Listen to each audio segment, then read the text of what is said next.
ဘလောက်ပဲတင်းငယ်နေရစေမင်းမရှိတဲ့စိတ်တက်ကတာမင်းဘလောက်ထိစွမ်းဆောင်နိုင်မလဲဆိုတာကိုဆုံးဖြတ်ပေးတာပါမိတောက်တွေကြားထဲမှာပိတ်မိနေပြီးအကူညီမဲ့နေတဲ့အချိန်မှာကောင်းကင်ယံကနေလင်းလက်တောက်ပတ်တဲ့စွမ်းအားတစ်ခုရောက်ရှိလာမယ်ဆိုရင်တင်ပါလို့မလဲဒီနေ့မှာတော့တာမန်ခွေးလေးတွေကနေကဘာကြီးကိုကယ်တင်မဲ့သူရဲကောင်းတွေဖြစ်လာတဲ့အကြောင်းကိုပြောပြသွားမှာပါစွန့်စားမှုမျိုးတော်ရဲ့အမောင်ထုထဲမှာတိပ္ပံပညာရှင်ဗစ်တိုးရီယာဘတ်စ်ဟာထူးဆန်းတဲ့စက်ပစ္စည်းတစ်ခုကိုတီထွင်နေပါတယ်သူမရဲ့ရည်ရွယ်ချက်ကတော့ကောင်းကင်ယံကဥက္ကာခဲတွေကိုမြေပြင်ပေါ်ဆွဲချဖို့ပါပဲဒါပေမဲ့သူမရဲ့အစီအစဉ်ကလွဲချော်သွားပြီးဥက္ကာခဲကြီးကမျိုးတဲကိုတိုက်ရိုက်ဥတီသွားပါတယ်အဲ့ဒီအချိန်မှာပဲပေါ်ပထရိုးဖွဲ့သားတွေဟာမျိုးသားတွေကိုကယ်တင်ဖို့အဆင်သင့်ဖြစ်နေကြပါပြီရိုက်တာနဲ့အဖွဲ့သားတွေဟာပျက်စီးသွားတဲ့ဥက္ကာခဲရဲ့အပိုင်းအစတွေကိုစစ်ဆေးကြည့်တဲ့အခါမှာတော့အန်တစရာတစ်ခုကိုတွေ့လိုက်ရပါတယ်အဲ့ဒါကတော့ဒီကြောက်တုံးတွေထဲမှာထူးဆန်းတဲ့စွမ်းအားတွေကင်းအောင်နေတာပါပဲခွေးလေးတစ်ကောင်ချင်းစီဟာကြောက်တုံးလေးတွေကိုထိတွေ့လိုက်တာနဲ့သူတို့ရဲ့ကိုယ်ပိုင်စူပါပါဝါတွေကိုရရှိသွားကြပါတယ်ချစ်ကမျက်နှာမြင့်ပြေးနိုင်စွမ်းရသွားတယ်လို့မာရှယ်ကတော့လက်ကနေမီးလုံးတွေကိုပြစ်လွတ်နိုင်စွမ်းရရှိသွားပါတယ်ဒါပေမဲ့အဖွဲ့ထဲမှာအသေးငယ်ဆုံးဖြစ်တဲ့စကိုင်းအတွက်တော့ဒီစွမ်းအားကသူမရဲ့ဘဝကိုပြောင်းလဲစေခဲ့ပါတယ်သူမဟာကောင်းကင်မှာလွတ်လပ်စွာပြန်တန်းနိုင်တဲ့အပြင်ခွန်အားတွေလည်းအဆက်မတန်တိုးလာခဲ့ပါတယ်သူမဟာငယ်ငယ်ကလေးကအရွယ်စားသေးငယ်တာကြောင့်အမြဲတမ်းအားငယ်ခဲ့ရသူပါအခုတော့သူမဟာအဖွဲ့အတွက်အားကိုးရဆုံးသူရဲကောင်းတစ်ယောက်ဖြစ်လာခဲ့ပါပြီဒီသတင်းကိုကြားလိုက်ရတဲ့အချင်းထောင်ငယ်ကမြို့တော်ဝင်ဟန်တင်ကာဟာဒေါသထွက်သွားပါတယ်သူဟာဗစ်တိုးရီယာဘတ်စ်နဲ့ပူးပေါင်းပြီးအဲ့ဒီစူပါပါဝါကြောက်တုံးတွေကိုခိုးယူဖို့ကြံစီပါတယ်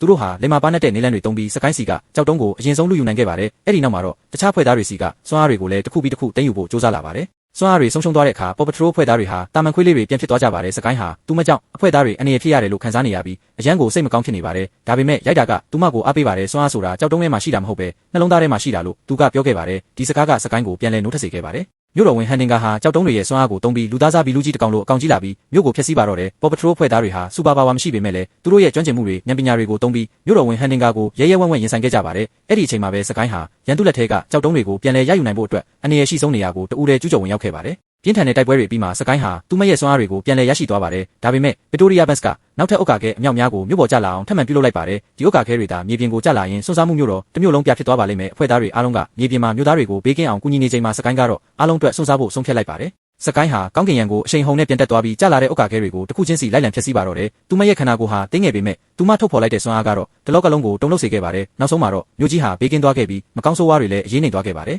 ဒီစွန့်စားခံပြီးမှာတော့အားလုံးဟာသင်ခန်းစာတစ်ခုရရှိခဲ့ပါတယ်အဲ့ဒါကတော့စူပါပါဝါဆိုတာထက်ပိုရေးကြီးတာကကိုယုံကြည်မှုရှိဖို့ပါပဲစကိုင်းဟာအခုတော့သူမရဲ့အရွယ်စားကိုအမငယ်တော့ပါဘူးဘာကြောင့်လဲဆိုတော့သူမဟာကဘာကြီးကိုကယ်တင်ခဲ့တဲ့အကြီးကျယ်ဆုံးသူရဲကောင်းတစ်ယောက်ဖြစ်သွားခဲ့လို့ပါပဲအတူတူလက်တွဲပြီးစူးစမ်းရင်ဘလို့အခက်ခဲမျိုးကိုမဆိုကြော်ဖြတ်နိုင်နေဆိုတာပေါ်ပထရိုးအဖွဲ့သားတွေကတက်တည်ပြသွားခဲ့ပါပြီ